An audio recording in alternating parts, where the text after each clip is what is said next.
Albert Einstein once said, everybody's a genius, but if you judge a fish by its ability to climb a tree, it will live its whole life believing that it is stupid.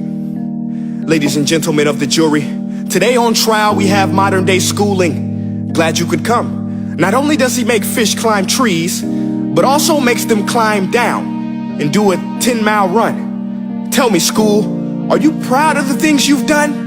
Turning millions of people into robots, do you find that fun? Do you realize how many kids relate to that fish swimming upstream in class, never finding their gifts, thinking they are stupid, believing they are useless? Well, the time has come, no more excuses. I call school to the stand and accuse him of killing creativity, individuality, and being intellectually abusive. He's an ancient institution that has outlived his usage. So, Your Honor, this concludes my opening statement, and if I may present the evidence of my case, I will prove it. Proceed. Exhibit A. Here's a modern day phone. Recognize it? Here's a phone from 150 years ago. Big difference, right? Stay with me. Here's a car from today, and here's a car from 150 years ago. Big difference, right? Well, get this. Here's a classroom of today, and here's a class we used 150 years ago. Now ain't that a shame? In literally more than a century, nothing has changed. Yet you claim to prepare students for the future? But with evidence like that, I must ask, do you prepare students for the future or the past?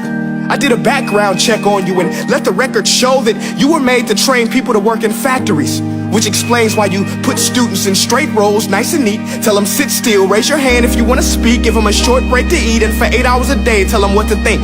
Oh, and make them compete to get an A letter which determines product quality, hence grade A of meat. I get it. Back then, times were different. We all have a past. I myself am no Gandhi.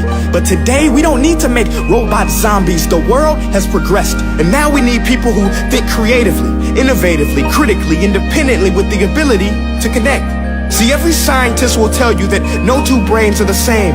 And every parent with 2 or more children will confirm that claim.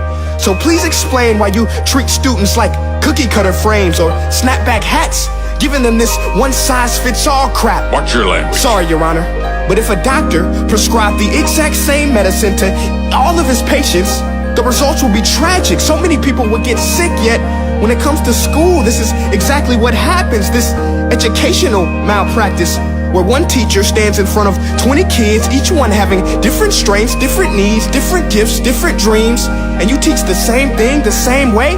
That's horrific. Ladies and gentlemen, the defendant should not be acquitted. This may be one of the worst criminal offenses ever to be committed. And let's mention the way you treat your employees. Objection. Overruled. I want to hear this. It's a shame. I mean, teachers have the most important job on the planet, yet they're underpaid? No wonder so many students are short-changed. Let's be honest, teachers should earn just as much as doctors, because a doctor can do heart surgery and save the life of a kid, but a great teacher can reach the heart of that kid and allow him to truly live. See, teachers are heroes that often get blamed, but they're not the problem. They work in a system without many options or rights. Curriculums are created by policymakers, most of which have never taught a day in their life. Just obsessed with standardized tests. They think bubbling in a multiple choice question will determine success. That's outlandish. In fact, these tests are too cruel to be used and should be abandoned, but don't take my word for it. Take Frederick J. Kelly, the man who invented standardized testing, who said, and I quote, "These tests are too cruel to be used and should be abandoned." Ladies and gentlemen of the jury, if we continue down this road, the results will be lethal. I don't have much faith in school, but I do have faith in people. And if we can customize healthcare, cars, and Facebook pages, then it is our duty to do the same for education, to upgrade it, change it, do away with school spirit, because that's useless. Unless we're working to bring the spirit out of each and every student, that should be our task. No more Common Core. Instead, let's reach the core of every heart in every class. Sure, math is important, but no more than art or dance. Let's give every gift an equal chance. I know this sounds like a dream, but countries like Finland are doing impressive things. They have shorter school days, teachers make a decent wage, homework is non-existent, and they focus on collaboration instead of competition. But here's the kicker, boys and girls. Their educational system outperforms every other country in the world. Other places like Singapore are succeeding rapidly. Schools like Montessori, programs like Khan Academy, there is no single solution.